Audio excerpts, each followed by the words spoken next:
Ngayong araw ay hahanapin ko si Boss Karepa. Matagal ko nang pinapangarap ang araw na to.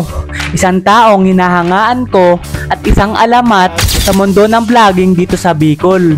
At sa kanyang husay sa pagpapatawa, napasaya niya tayo sa panahong kailangan natin ng kasiyahan.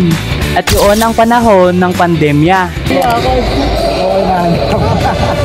At ngayon ay matutupad na ang pangarap na makilala siya ng personal.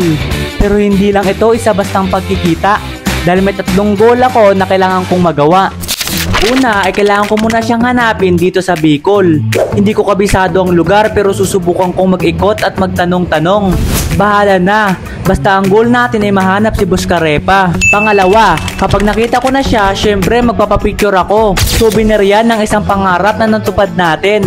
At higit sa lahat, ay hihilingin ko na siya mismo ang magbigay sa akin ng isang challenge. At ang panghuli, ay titikman ko ang legendary halo-halo niya at huhusgahan ko kung masarap nga ba talaga. Kaya naman, hindi ko na papatagalin ang lahat at sisimulan ko na hanapin siya dito sa Bicol ng mag-isa.